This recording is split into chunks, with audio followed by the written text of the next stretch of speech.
In today's society, we have a problem which has reached epidemic proportions. Crime has become a way of life, and we are victims, or we live in fear of it. The reasons for this are many. Today, we will examine one of the causes on this show.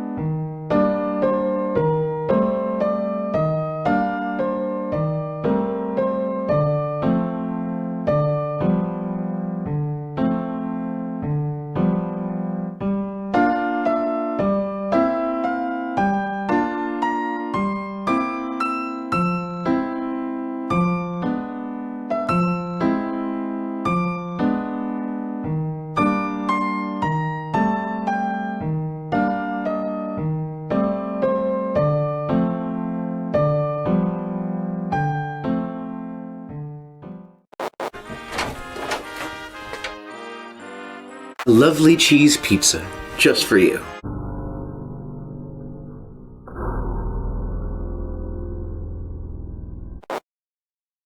Camera speed.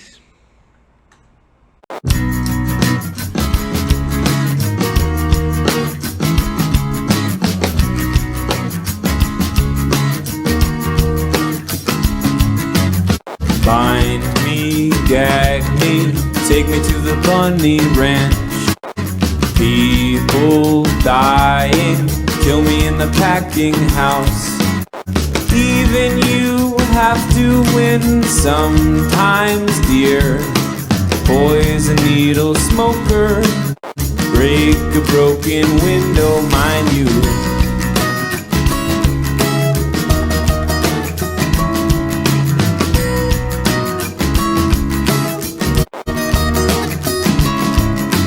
One kiss, two kiss, how you make it look like that? Do me doggy, rape me in the parking lot. Even you have to win sometimes, dear. Poison needle smoker, break a broken window, mind you. Find me, gag me, take me to the bunny ranch.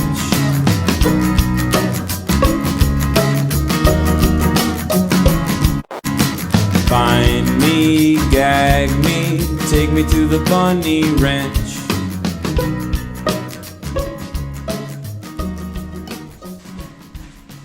Find me.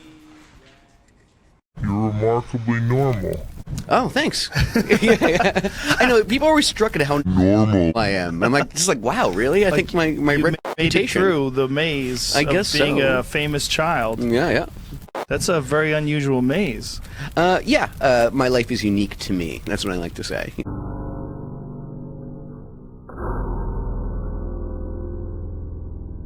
And I'm almost like a peerless person, like to a certain Yeah. extent. There's not too many people I can look left and right, and we have similar experiences. You know? Yeah.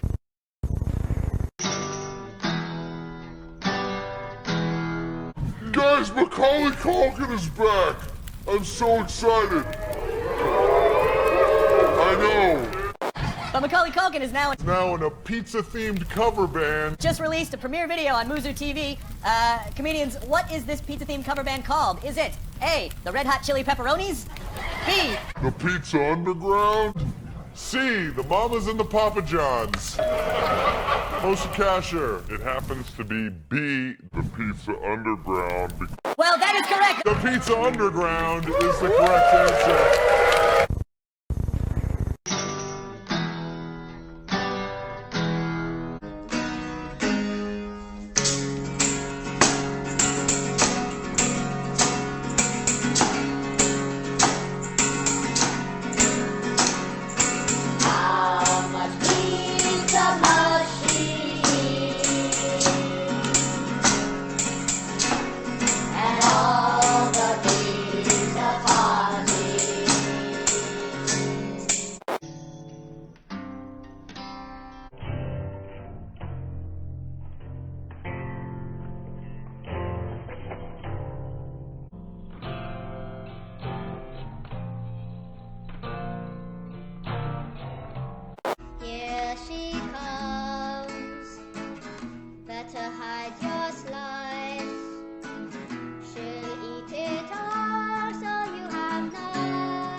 pizza hut said, Bill, you must put some cheese inside that crust. Take a bite of the wild slice. Good, hey, baby. Take a bite of the wild slice. Made it spray, never once gave it away. Secret sauce, same every day. New York City wanted to change. Buffalo chicken, hey, that sounds strange. Take a bite of the wild slice. Said, hey, Grace, take a bite of the wild slice. And the pizza gal say,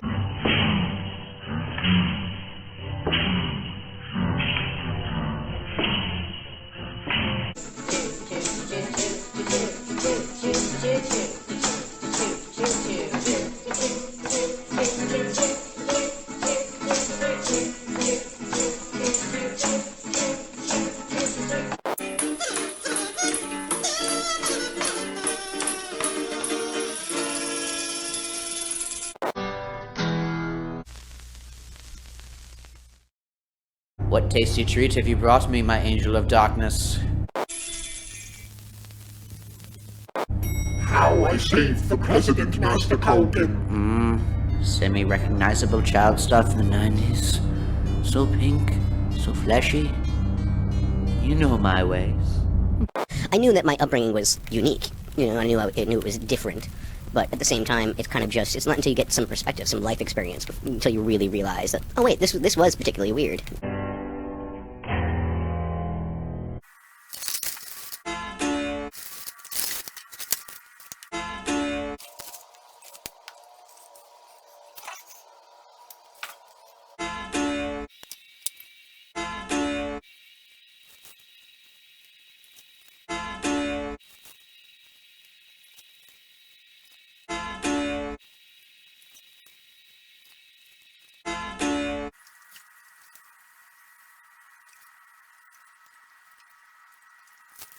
Get yourself tested for toxoplasma. Toxoplasmosis. I've actually had that before.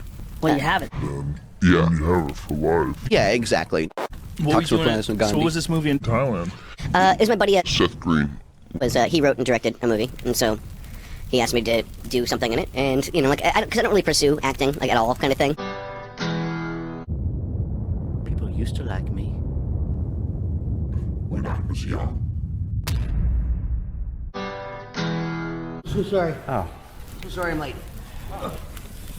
That's all right.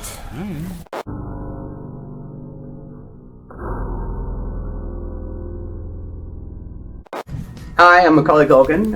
Welcome to Bunny Ears. This is my comedy brand.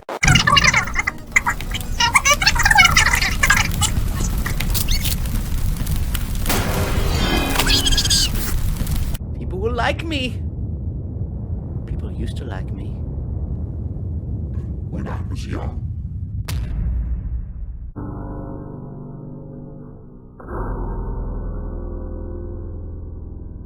You had an encounter with the devil? Yeah, I got booked for a photo shoot. They took me all the way up this mountain. I was on top of the mountain. We finished the photo shoot. They have OD cars. Like, they got a 3-seater McLaren. They got a Ferrari. And I'm asking them, like, how y'all get all this money? They're like, we do demonic rituals. I'm laughing. No, you don't, bro. I'm like, how you get this money? Don't put me on. I'm trying to get like y'all. Like, nah, we do demonic rituals. I say, so what type of demonic ritual? He say, the Illuminati never talked to you. I'm laughing. I'm still laughing at him. Why y'all playing with me? How y'all getting this money? They're like, no, for real. Leonardo DiCaprio do all the initiation. I'm like, what? I'm like, who is that? What is you talking about, gang? He giving me a list of people who all did. I'm gonna keep it PG-13. He was basically saying, either you let them peg you or you do oral and you'll get whatever you want. Tell them what you want. If you want to be the next big actress, next big whoever, I can take you to somebody. And all you gotta let them do is do what they want to do to you just for a night. That's what he was telling me. I'm like, hell no, I'm playing, gang. So I'm still not trying to believe this. Now, while they doing all this, I'm trying to call my Uber. We on top of the mountain though. I don't got no service. The people who booked me left. After they leave, I'm in the car with the other dude that they called up to have a photo shoot with me. I get in the car with him in the 3-seater McLaren. See, on the way up, we go all the way up in the swivel, like all the way around the mountain. Yeah. On the way down, we take a right. So he not going the same way that we came up. So I'm like, what the hell? So then that's what I try. I'm like, take me to go get some McDonald's, gang. He said, we not gonna take you to get no McDonald's. We spent all this money to get you up here. It's face change, gang. In front of me. You see Venom? Kind of like that. His face is probably about this wide. Like, face change. I'm like, what the? Like, it's probably about like right here. Like, it threw me all the way off. I didn't know how to get out of the car. I would have been got out of the car. We in the 3-seater McLaren, so it's like a button you gotta push to get up out of there. Gotcha. Now he back it into somebody's driveway. He smack a mailbox. Now he hit the button and he get up out of there. I see the button. I'm getting up out of there too. I hit the button. Guess what? It's a mailman come out of nowhere. I run up to him. I'm like, hey, bro, we getting back your truck. He looking at me like, oh, yeah. No. I look at him. I'm like, bro, just let me get in the back of your truck, bro. Like, please, just take me down to the bottom. Please, just take me down to the bottom. It was God. He took me down to the bottom. And I called an Uber and I just left. And the people on camera, you ain't got to believe me. I don't care. I'm not lying. I really saw this. I believe it. That's what like made me know that the devil and God was real. You saw the darkness. I seen it. And now you're in the light with Jesus. This is why I have to use my influence for good. Like how you doing.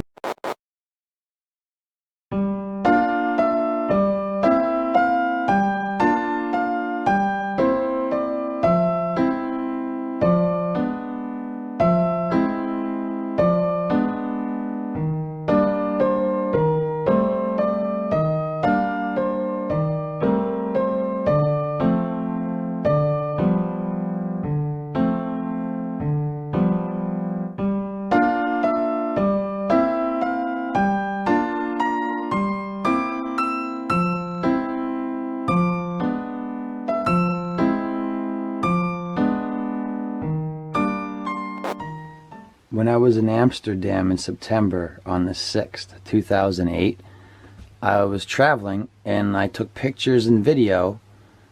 And one of the things that was weird is like, hey, look at that building over there. They got all this pile of red shoes with the black and white checkerboard on the floor. And then look, they've got a pair of red shoes in a cage. That's weird, right? And then you see that the shoes are, okay, they're spray painted red. Okay, that's kind of weird, right? And then, you know, what I noticed was people kept looking at them. You know, like stopping to look. So you got, I don't know, some kind of graffiti or something on the door. But look, there's shoes in a cage. And there it says a sign. It says LLDC. I don't know, somebody's graffiti tag. And there's some tags on the wall there. And I don't know what this building is. Rob. Who is that guy? Rob de Jors. And that's all there's in the picture. I can't show anymore. So let's scroll back out. There we go. So I also have a video. Because, look. Here it is. Amsterdam, September 6, 2008. All right, how to make it play. Hold on, I gotta get it going for you.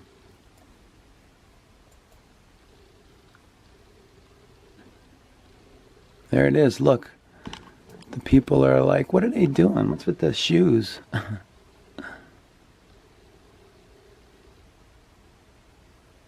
Yeah, I don't know what it's about. What do you think?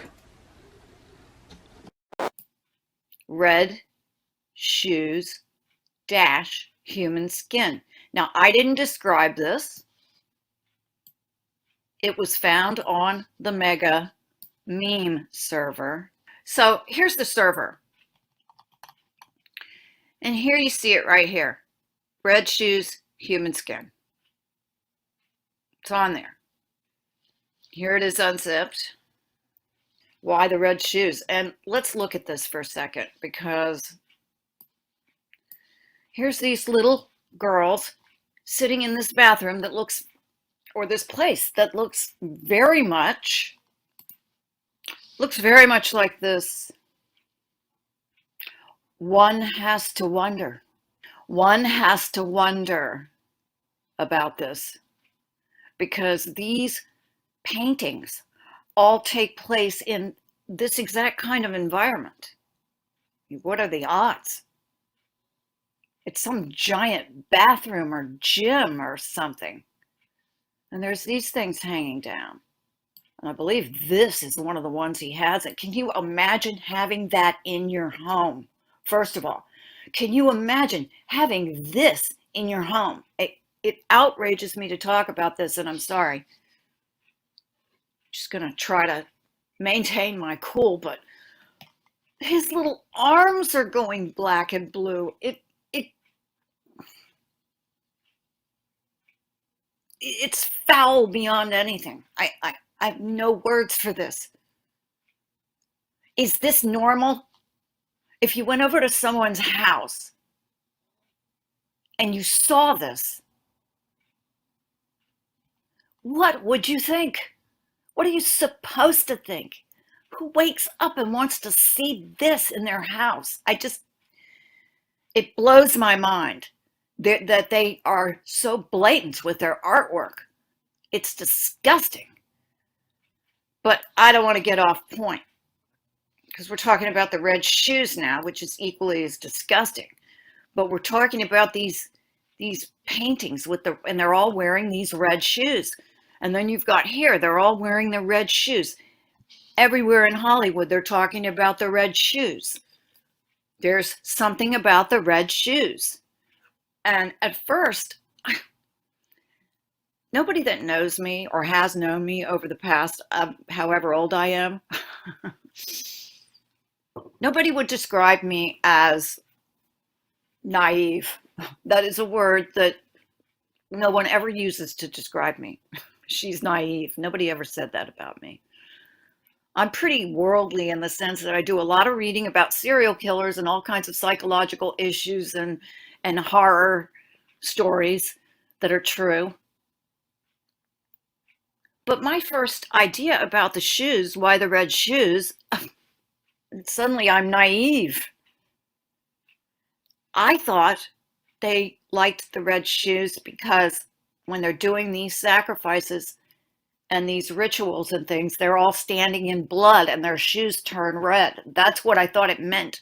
I thought it was I never in a million years would have thought they were made out of human skin.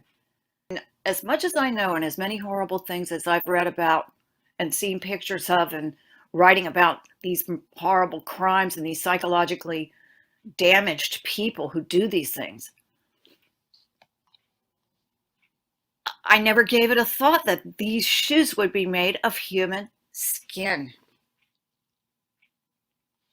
But there is something about these red shoes. So this Pope, he's got the red shoes.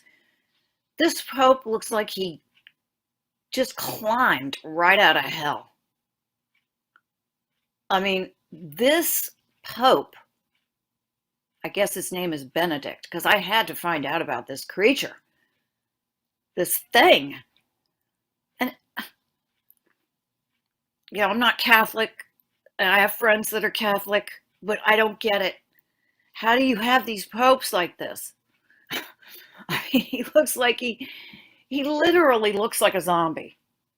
Whenever you have a Rothschild presenting, it just, I don't like it.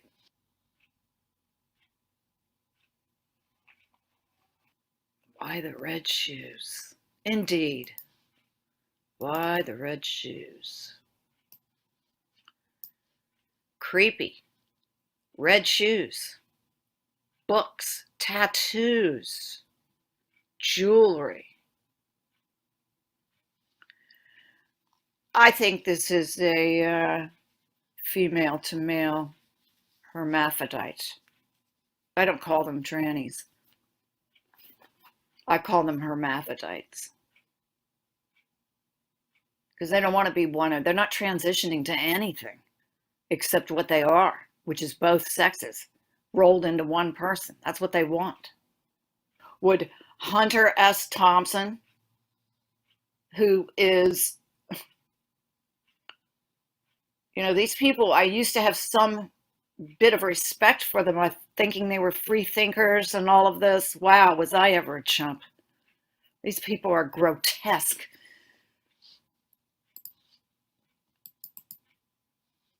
Why the red shoes? It's everywhere.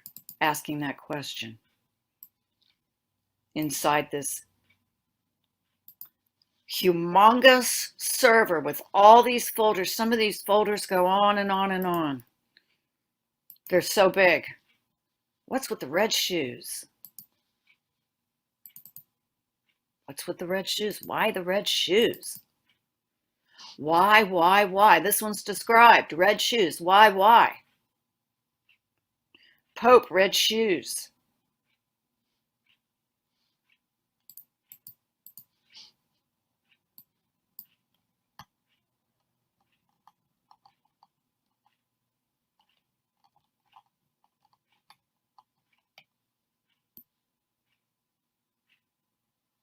They're all showing off their shoes.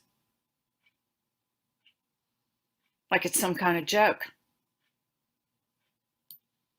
They're laughing.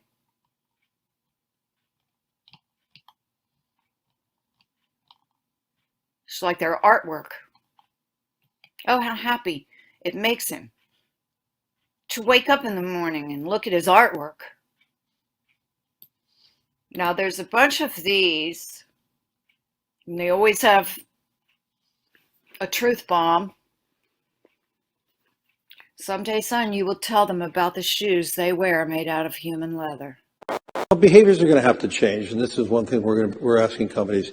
You have to force behaviors, and at BlackRock we are forcing behaviors. Why is it that so much of Netflix content for children promotes a transgender ideology?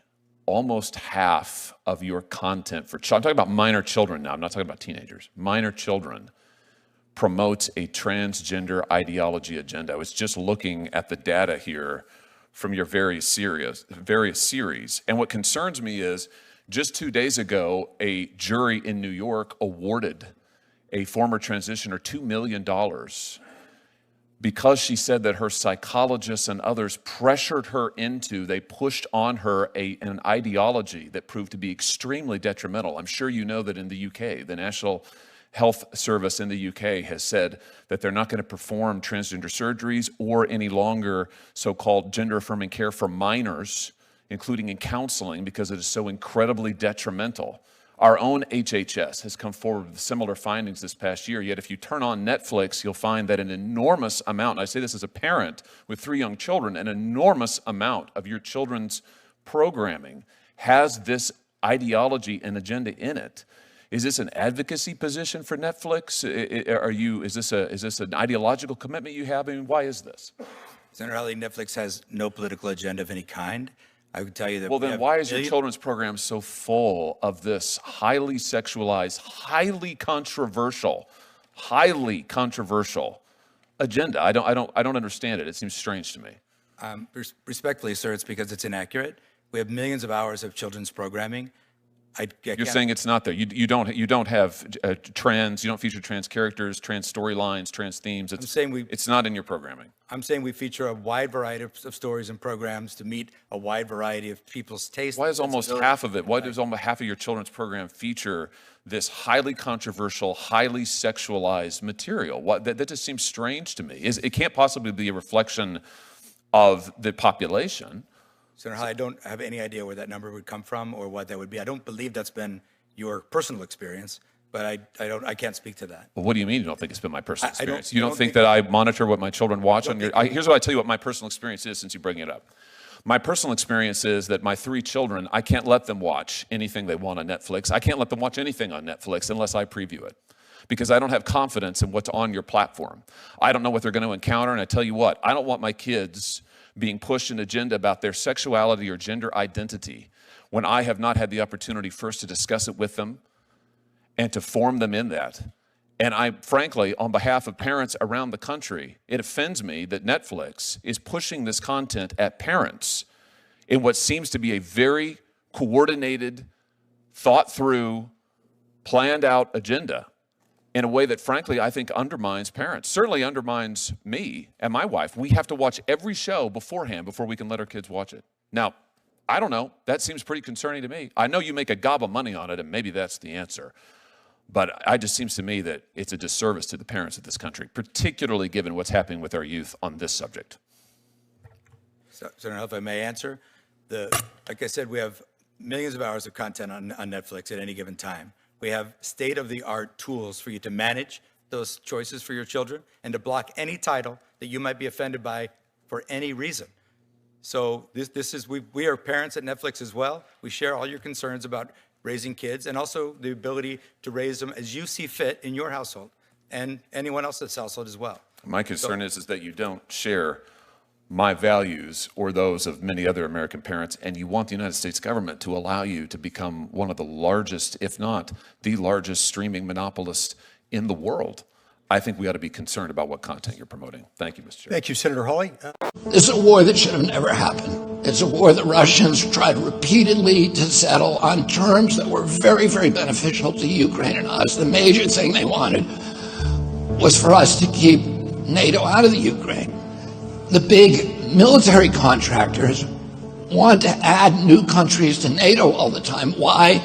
Because then that country has to conform its military purchases to NATO weapon specifications, which means certain companies, Northrop Grumman, Raytheon, General Dynamics, Boeing, and Lockheed, get a trapped market. In March of 2022, we committed $113 billion. Just to give you an example, we could have built a home for almost every homeless person in this country. We then committed another $24 billion since then, 2 months ago, and now President Biden's asking for another $60 billion. But the big, big expenses are going to come after the war, when we have to rebuild all the things that we destroyed. Mitch McConnell was asked, can we really afford to spend $113 billion to Ukraine? He said, don't worry. It's not really going to Ukraine. It's going to American defense manufacturers. So he just admitted it's a money laundering scheme. And who do you think owns every one of those companies? BlackRock. So Tim Scott, during the Republican debate, said, don't worry, it's not a gift to Ukraine, it's a loan. So raise your hand if you think that that loan's ever getting paid back. Yeah, of course it's not. So why do they call it a loan? Because if they call it a loan, they can impose loan conditions. And what are the loan conditions that we impose on? Number one, an extreme austerity program, so that if you're poor in Ukraine, you're going to be poor forever. Number two, most important, Ukraine has to put all of its government-owned assets up for sale to multinational corporations, including all of its agricultural land, the biggest single asset in Europe. In Ukraine, there's been 1,000 years of war fought over that land. It's the richest farmland in the world. It's the breadbasket of Europe. 500,000 kids almost, Ukrainian kids, have died to keep that land as part of Ukraine. They almost certainly didn't know about this loan condition. They've already sold 30% of it. The buyers were DuPont, Cargill, and Monsanto. Who do you think owns all of those companies? Yeah, BlackRock. And then in December, President Biden gave out the contract to rebuild Ukraine. And who do you think got that contract? BlackRock. So they're doing this right in front of us. They don't even care that we know anymore, because they know that they can get away with it. And how do they know that? Because they have a strategy. And that strategy is an old strategy, which is they keep us at war with each other. They keep us hating on each other. They keep the Republicans and Democrats fighting each other, and black against white, and all these divisions that they sow. In my first marriage, I had two lovely daughters, and I had the joy in that marriage of girls. And girls are such delicious, sweet-smelling, wonderful things. I can still remember when they would be so clean and their hair done, their starched dresses, and how when they would bend over, the dresses would come up, and you'd see the panties, and they're just, little girls are just totally beautiful things. For 100 years, it had been illegal for corporations to donate to political parties, federal political parties, and in federal elections. And the Supreme Court, this business-friendly Supreme Court, wiped that law out in 2010. And they said a political donation is a form of speech. Therefore, it's protected by the First Amendment. Any restriction of it is illegal. And so this tsunami of corporate money began flowing into the Republican and Democratic parties. And it was BlackRock, State Street, Vanguard, the pharmaceutical companies, the military industrial. NRA is one as well. So the NRA is an NGO. It's not a corporation, so they could donate. And that's why they exercise so much power up until 2010. But in 2010, the amount of they were contributing was dwarfed by what, the oil companies and the coal companies and the pharmaceutical companies were contributing to both parties. And both parties became corporate parties. The Democratic Party completely forgot its relationship with labor. The Democratic Party, when I was growing up, was cops, firefighters, auto workers, factory workers. They completely sold them out with these trade bills, and the labor union movement has been crushed in it. They don't even stand up for Amazon driver, Amazon or Uber drivers. Democrats don't care about that stuff anymore. They used to be labor-oriented, right? And they became completely corporate, and that's why they had to destroy Bernie Sanders. Bernie was beating Trump 54 to I think 40, 45 or 46. And in the same polls were showing Hillary losing to him, but the party wanted a corporate-friendly, military-friendly, candidate, and they'd rather lose the election than have somebody who could threaten the corporate profit-taking and the mercantile interests of these big companies. So for me, I was 10 times worse than Bernie Sanders. Who are you really shopping for this holiday season? It's okay, you can admit it, if you've bought an item or 2 or 10 for yourself. Well, it's okay, you can admit it if you have bought an item or 2 or maybe 10 for yourself. It's okay, you can admit it. You've bought an item or 2 or 10 for yourself. It's okay, you can admit it if you bought an item or 2 or 10 for yourself. It's okay, you can admit it if you bought an item or 2 or 10 for yourself. It's okay, you can admit it if you've bought an item or 2 or 10 for yourself. It's okay, you can admit it, Todd.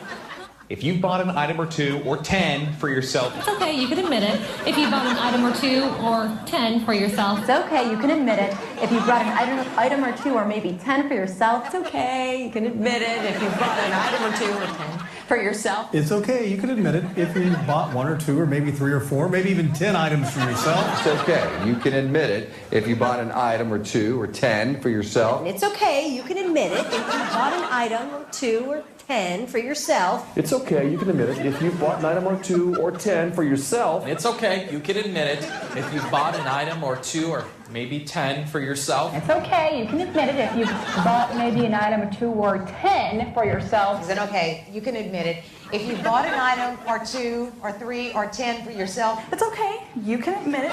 If you bought an item or 2 or 10 for yourself. It's okay, you can admit it. If you brought an item or 2 or 10 for you. It's okay, you can admit it. If you've bought an item or 2 or 10 for yourself. It's okay, you can admit it if you bought an item or 2 or 10 for yourself. It's okay, you can admit it if you bought an item or 2 or 10. Say for yourself. It's okay, admit it if you bought an item or 2 or 10 for yourself. It's okay, you can admit it if you bought yourself 1 or 2 or 10 things for yourself, because a lot of people do it. Now over some health news. You know the old expression, don't worry, be happy? Don't worry, be happy. Don't worry, be happy. Don't worry, be happy. Don't worry, be happy. Don't worry, be happy. Don't worry, be happy. Don't worry, be happy. Don't worry, be happy. Don't worry, be happy. Don't worry, be happy. Don't worry, be happy. Don't worry, be happy. Don't worry, be happy. Don't worry, be happy. Don't worry, be happy. Don't worry, be happy. Don't worry, be happy. Bobby McFerrin sang it, we think. Don't worry, be happy. Don't worry, be happy. Don't worry, be happy. Don't worry, be happy. Don't worry, be happy. Don't worry, be happy. Don't worry, be happy. Don't worry, be happy. Don't worry, be happy. Don't worry, be happy. Don't worry, be happy. Don't worry, be happy. That's it. Don't worry, be happy. Don't worry, be happy. Don't worry, be happy. Don't worry, be happy. Don't worry, Yeah. be happy. Don't worry, be happy. Don't worry, be happy. Don't worry, be happy. Don't worry, be happy. Yeah, Bobby McFerrin made a lot of money off that. Don't worry, be happy. Don't worry, be happy. Don't worry, be happy. Be happy.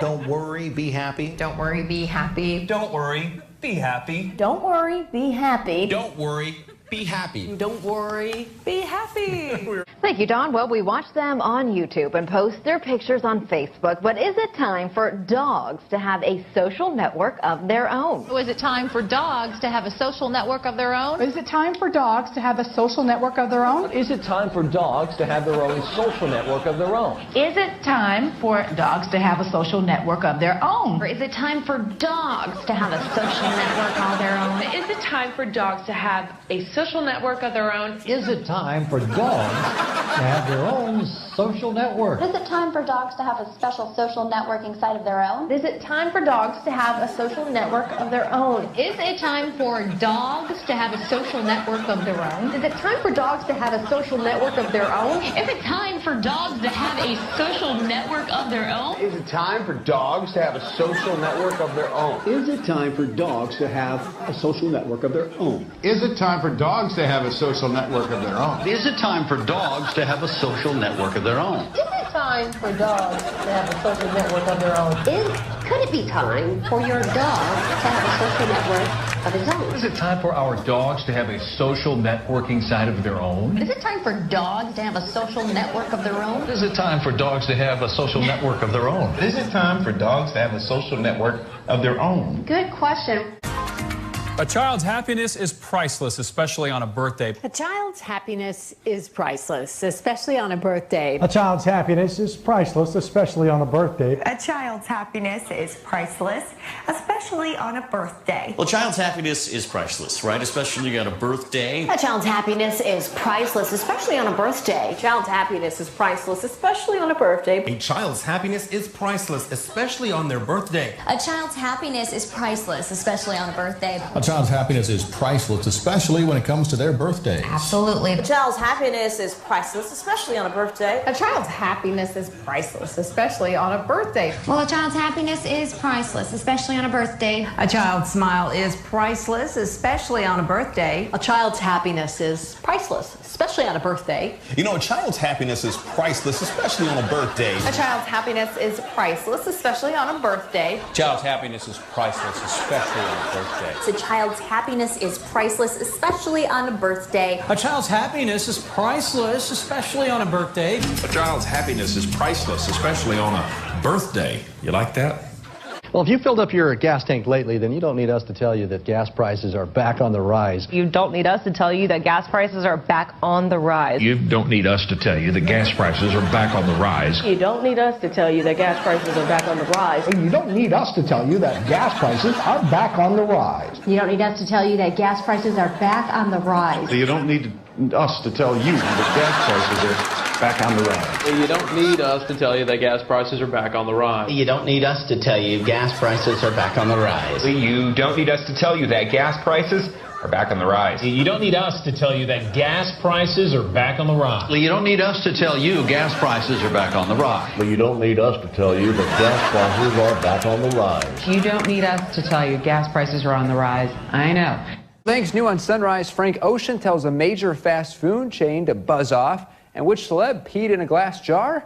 Frank Ocean tells a major fast food chain to buzz off. And which celeb peed in a glass jar? Frank Ocean tells a major fast food chain to buzz off. And which celeb peed in a glass jar? Frank Ocean tells a major fast food chain to buzz off. And which celeb peed in a glass jar? Interesting question. Frank Ocean telling the major fast food chain to buzz off. And which celeb peed in a glass jar? Frank Ocean tells a major fast food chain to buzz off. And which celeb peed in a glass jar? Frank Ocean tells a major fast food chain to buzz off. And which celeb peed in a glass jar? Frank Ocean tells a major fast food chain to buzz off. And which celeb actually peed in a glass jar? Frank Ocean tells a major fast food chain to buzz off.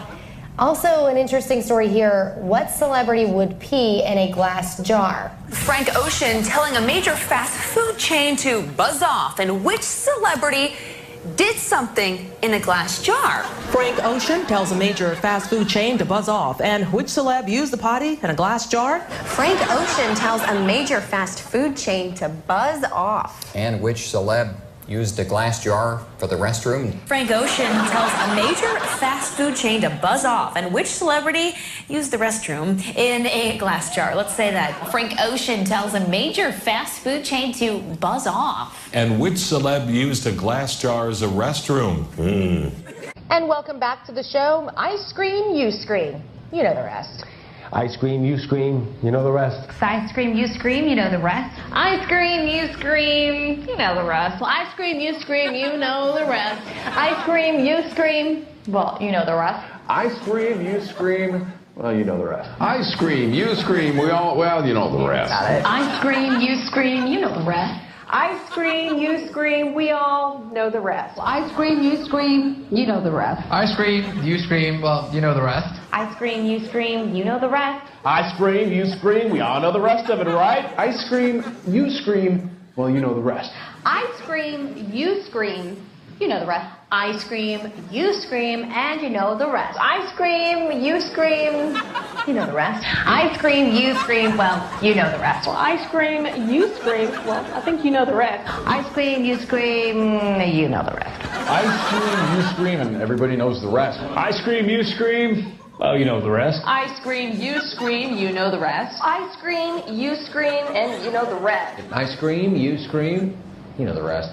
In consumer news, economic factors may take some spring out of the Easter Bunny step this year. Economic factors may take some spring out of the Easter Bunny step this year. Economic factors may take some spring out of the Easter Bunny step this year. Economic factors may take some spring out of the Easter Bunny step this year. Economic factors may take some spring out of the Easter Bunny step this year. Economic factors may take some spring out of the Easter Bunny step this year. Economic factors may take some spring out of the Easter Bunny step this year. Economic factors may take some spring out of the Easter Bunny step this year. Economic factors may take some spring out of the Easter Bunny step this year. Economic factors may take some spring out of the Easter Bunny step this year. Economic factors may take some spring out of the Easter Bunny step this year. Economic factors may take some spring out of the Easter Bunny step this year. Economic factors may take some spring out of the Easter Bunny step this year. Economic factors may take some spring out of the Easter Bunny step this year. Economic factors may take some spring out of the Easter Bunny step this year. Economic factors may take some spring out of the Easter Bunny step this year. Economic factors may take some of the spring out of the Easter Bunny step this year. Economic factors may take the spring out of the step of the Easter Bunny this year. It is 19 minutes past the hour. Welcome back, everybody.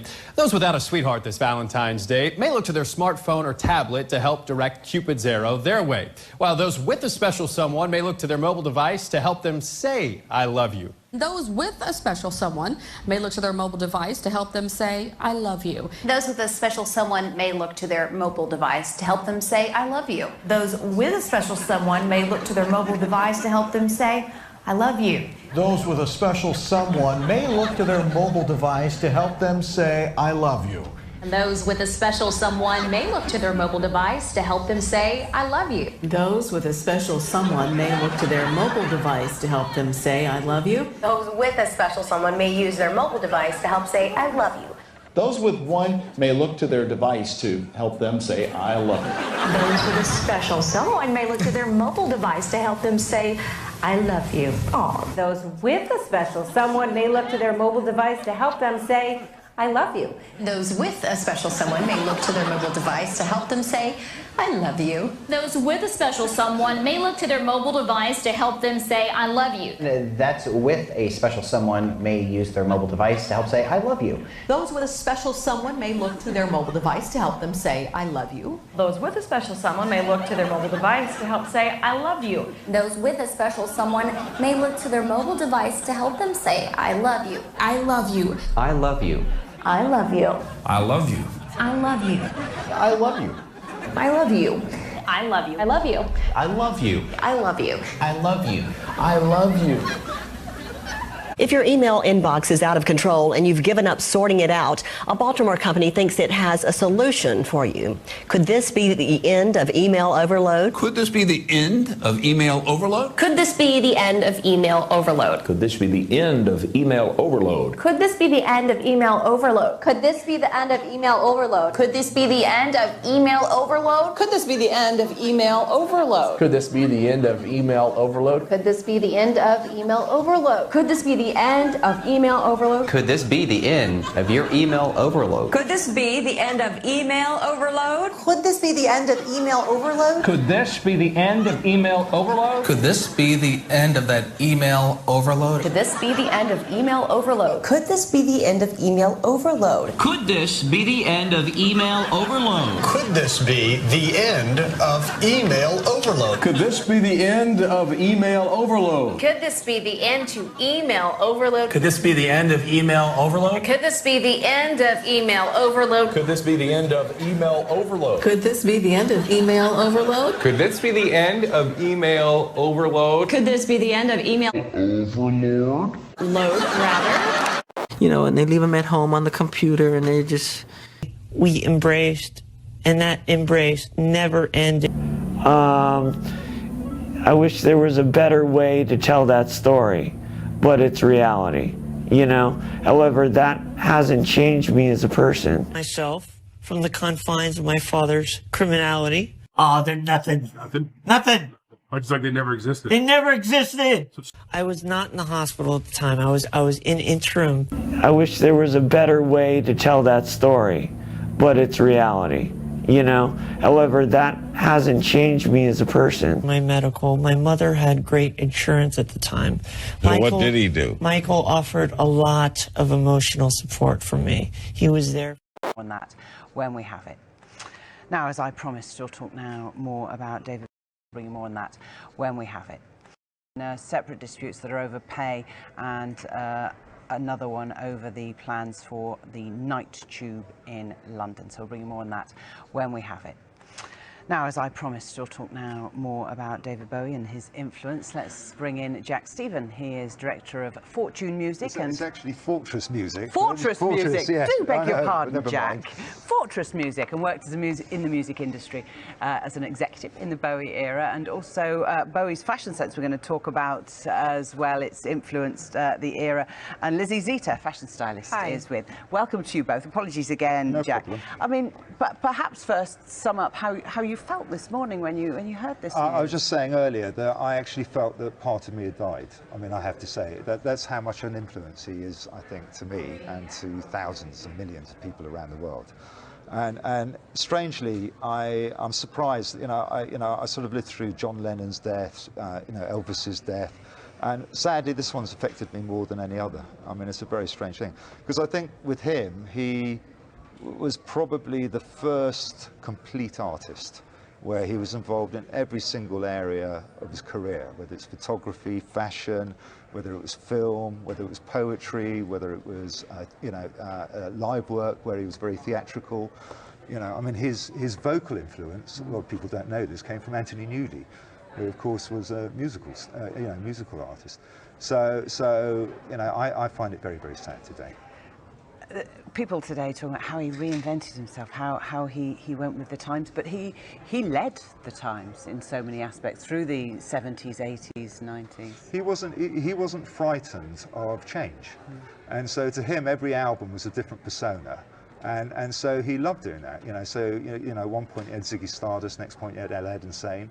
And he wasn't frightened of plagiarism either. I mean, he used, for example, the Hunky Dory photograph on the album was actually based on Marlene Dietrich, and so he wasn't frightened where he did, where he used his influence from. I mean, he was hugely influential with me because I was A&R at RCA when he was sort of to the tail end of that. And I signed a band there called Eurythmics, which I was having terrible problems with. I mean, really, well, nobody liked them at the label. I mean, promotion didn't like them, press didn't like them. I mean, nobody did. My boss didn't really like them. He kept telling me that they were weird. And there was an artist liaison guy there called Tony McGrogan who sort of came up to my office, grabbed me and said, look, Bowie wants to meet up with you. Bring the tapes. So I always remember this, I brought The Walk and Love is a Stranger. And I sat with him and I played them to him, and he thought they were absolutely fantastic. And then, and then he's, I mean, his words to me were very much, if you believe in it, fight for it, because I have. I mean, that's what he said to me. And so I did, and it became hugely successful. And when the album went top 5, I got a telegram from him saying, "Thank God there's finally an A&R man with ears at RCA. Shame I've gone to EMI." Fine. We'll talk about him as a man, because actually showing that he was funny. It was very funny, yeah. Lizzie, the influence on your side of your profession, I mean, incredible what he did, and how his look evolved, and not just the fashion, the makeup, the hair, and the influence that, well, I guess it was all down to him, was it? Or did he have a team of designers? No, he didn't. I mean, no doubt he took ideas from various people, as Jack has said.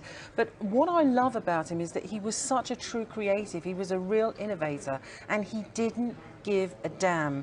He was a true original, and he changed all the time his different looks throughout the ages. Just when you think, oh, well, we've got a grip on that, he'd completely change again and do something totally different. He would completely pare it down, cut it back, make it black and white. So yeah, he was an amazing guy. And for so long through the career, gender neutral. Yes, he was. Initially, he was gender neutral. He was one of the first men, aside from Mick Jagger, to wear a dress. That was early on. That caused complete controversy at the time. Now we're just like, oh, well, guys in a dress is not, but at the time it was very groundbreaking. It was very, very brave of him to do so. Then he went on to his androgynous stage and Ziggy Stardust and all the stuff that we know so well. And after that, he decided that he was going to pare things down and go for, very simple looks, black trousers, white shirt, very, very simple, all the time changing. Just when you think that you had him, he'd move in a completely different direction. Jack, do you think he was a happy man? You've clearly shown us that he was a funny man, or could be funny. The times that I met him, yes. I mean, what was there not to be happy?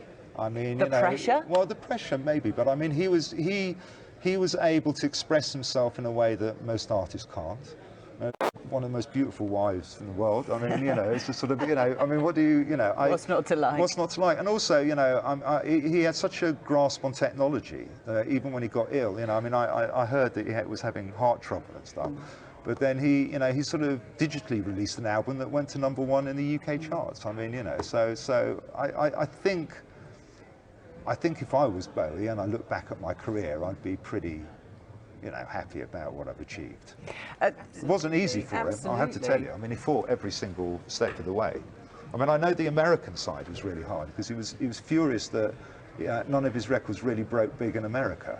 And so he really got sort of annoyed and actually just packed up, went to America, and then did the Diamond Dogs tour, where he booked 3 theatres. I mean, I think one in Philadelphia, Radio City, and I think the other one was I think it was the Universal, I can't remember, it was the Universal thing. And he booked them himself, filmed it, and he said, right, I'm breaking America alone. I don't care about you, RCA, and I mean, interestingly, even if in your youth or even now anyone wasn't into Bowie, today will show you that the people that you were into or are into have been terribly influenced by what he did. I mean, he had such an impact on so many layers of the music industry. Yeah, no, absolutely. But also, you see, he was a great spotter of talent. I mean, he was the first person to, from the UK as a European artist, who sort of got into the whole Velvet Underground scene. I mean, he loved all of that. Iggy Pop and the Stooges. He's the first person to experiment with sort of dark computer sounds in terms of his, albums like Low and Lodger, which he did in Berlin with Tony Visconti and Brian Eno. Let's Dance. I mean, that was a complete surprise. Working with Nile Rodgers. I mean, it was almost a disco record. I mean, it's phenomenal. Even Tin Man, which wasn't very popular, but I always kind of liked it because it was like him going, I like white trash rock, and I'm going to play it, and that's it. I was going to swear then. Behave. But he was also great at spotting fashion talent. He picked up on a young designer called Yamamoto, who then went on to design those really outlandish costumes for stage, very theatrical, very strong. And he also later picked up on Alexandra McQueen, who designed him a frock coat. This was before Alexandra McQueen was really huge. And he designed this frock coat for him, complete with cigarette burns everywhere, that was incredibly iconic. So I think he was a highly intelligent, erudite man, and he was a visionary who could pick up all these influences before they started hitting the mainstream, and he was always true to himself. And all of those things live on in the exhibition that Yes, there is of at his course. clothes, which is now touring the world. And has been hugely successful. Do you have a favourite look, a favourite time of David Bowie? Oh, that's so hard. I mean, I really quite fancied him when he was doing the Soul Boy look, and it was all suits and slick back dark hair. He looked gorgeous then, but it's got to be Ziggy Stardust. Yeah. That's the most iconic, with a really outlandish makeup. And you know, every time a woman applies a glittery eyeshadow, every time the influence is right there. That's David Bowie. Yeah, and this is really hard. Maybe you can't answer it, but do you have a favourite song? It's impossible. We're talking earlier. The one song that I was probably the most impressed with, which was really obscure, was that you went live on a Bing Crosby show in America and did Little Drummer Boy. Yes. And to this day, I mean, the courage of the man to do that, because Bing Crosby is regarded as one of the most purest singers in the world. And I think just for the fact that he had the courage to do that, I think that's one of my favourite tunes of his. Will he be looked back on as the proper rock and roll star? I mean, did he live the rock and roll lifestyle? Yeah, he did in his early days, absolutely. In his early days. You know, but I mean, you know, but he is the man that developed modern day music, the approach to modern day music, where you have to really understand every facet of media. I mean, he was very much like that. And, you know, but he was a very funny man. He used to make me laugh. And we're all of a certain age, but you believe that things that he pioneered live on today, that actually his influence is still there. They definitely do. In the cab coming down, I was thinking, OK, influences of David Bowie, flat caps, V-neck play suits, bright socks, very outlandish prints. Suits for men, you see them on the high street all the time in pastel colours. He was a pioneer of all of this at a time when they were outrageous, when men's fashion was like, well, you might as well look at paint drying, it was so boring. So yeah, he was a one-off. And very contemplative as well. He went off to Berlin for quite a while to sort of go inward, to read poetry. He got involved with the art scene there, and he completely changed his look. And he went from very flamboyant to really low-key. Just finally then, Jack, Black Star. I mean, do you see it how people are seeing it today, that this is his goodbye, that this was all pre-planned? I think it is his goodbye, but I don't think he'll ever be forgotten. Lovely to talk to you both, Jack, Stephen and Lizzie Zita. Thank you both. Okay, Thank you too.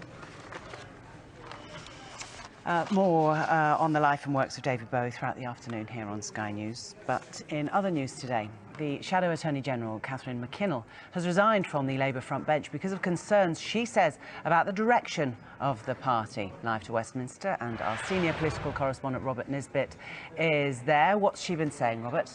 Well, she sent a letter to Jeremy Corbyn, and she starts off by thanking him for the position in the Shadow Cabinet, which came to her as a surprise. She then goes on about the fact that she had a third child 12 months ago with all the concomitant stresses. For the Climate Control Center, we're gonna need a little precipitation. Spike, what for? Look, whatever you're planning won't work. Okay, who's the head honcho here? Huh? Who are you? Me? Why, I'm just a gun-toting weather girl.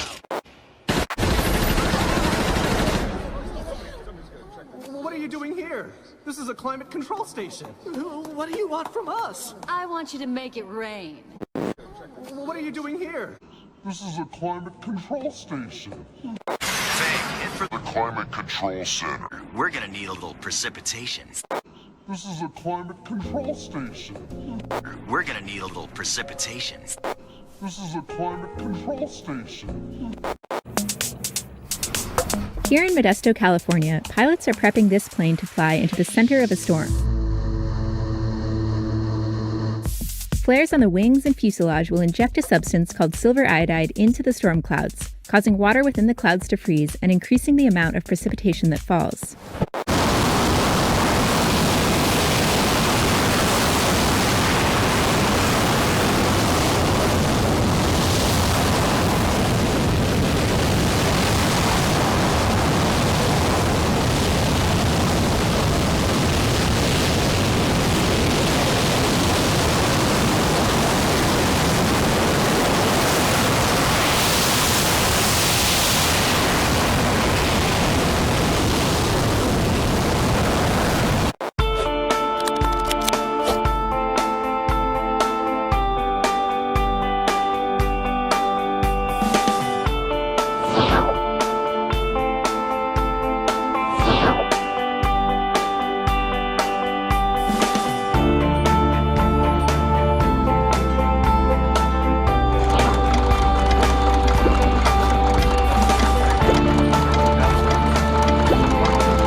Hi.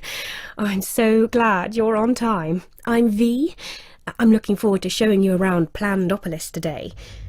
My husband works from home. He's a virtual engineer working on one of the city's desalination plants. He controls the robots who do all the important maintenance. I think he basically plays computer games for a living. You ready to go? Have you got your calorie card open on your smartphone?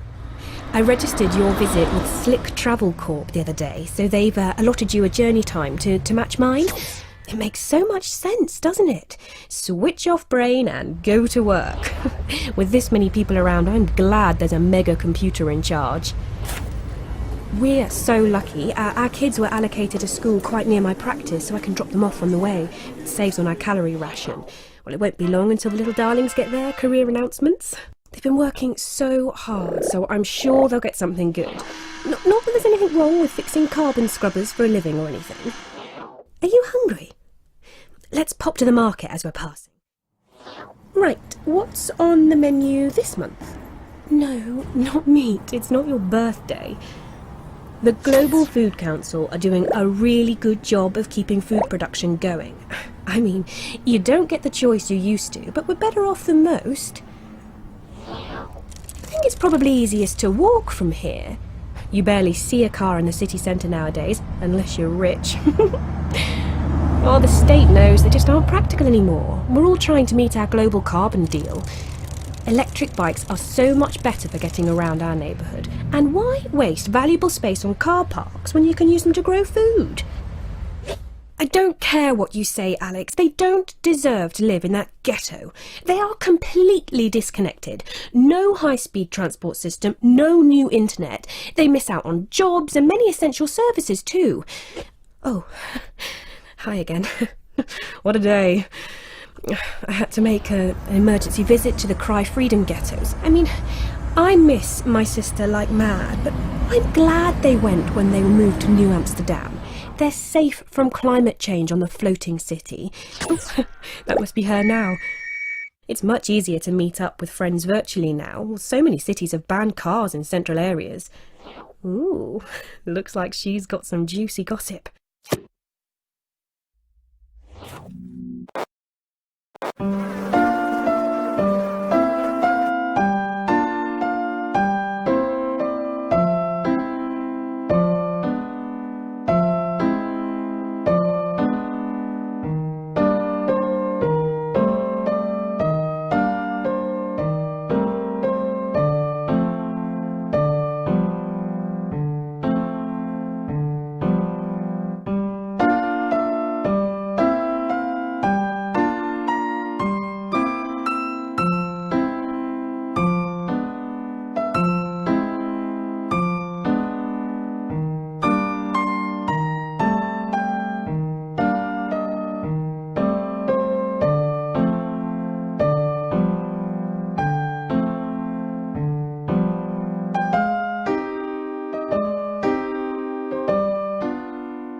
Okay. I just want to know about the other day. I was trying to tune in the damn baseball game, and then CBS, the game went off, and CBS came on with a movie.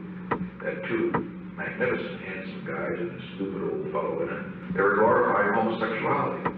Is that a panel show? No. Yeah, no, it's a movie. No, that's a regular show. It's on every week, and usually it's just set in the guy's home, and it's usually just that guy who's a hard hat. That's right. He's a hard hat. He always just looks like a slob, looks like Jackie Gleason, and then he has this hippie son-in-law. Yeah. And usually, the general trend of it is to downgrade him and upgrade everything, make the square hard hat out to be bad. What are they called? I've never seen. Arch is the guy's name. That's real family entertainment, isn't it? The point that I make is that, goddamn, I do not think that you glorify on public television homosexuality. You ever see what happened? You know what happened to the Greeks? Homosexuality destroyed it. Sure, Aristotle was a homo. We all know that. But with Socrates, he never had the influence of television. Yeah. The last 6 Roman emperors were fags. You see, homosexuality, immorality generally, these are the enemies of strong societies. That's why the communists, the left-wingers, are pushing each other. They're trying to destroy us.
Hi, everyone. I am a gay homosexual.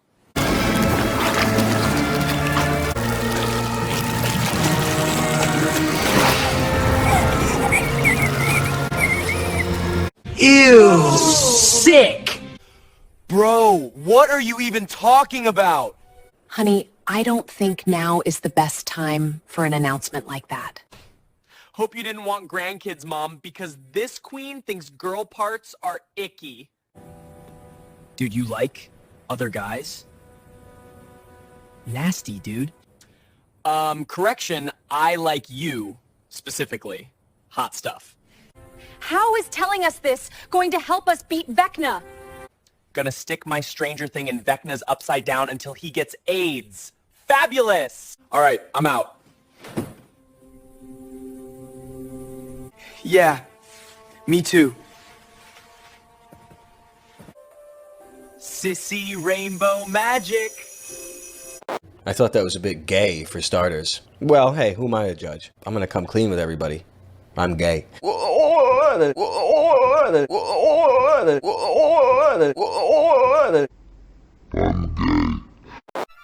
My name is Dr. Mercurio Arborea, and I am the founder of the Arborea Institute. Through our unique blend of benign pharmacology, sensory therapy, and energy sculpting, we can guide you to a new, better, happier you.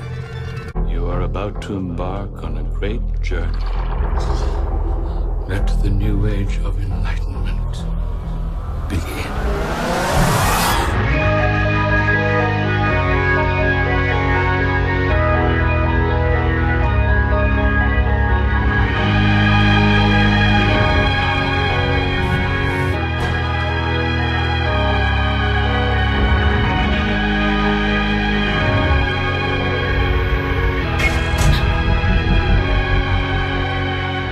Very good. It's very, very good.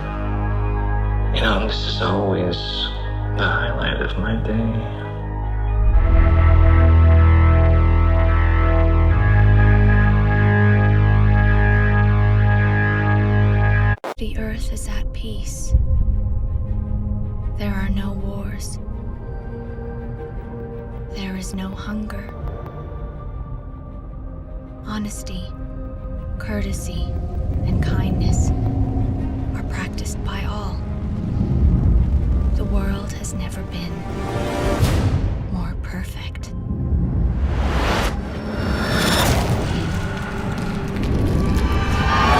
It is no longer your world.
Ghoulies.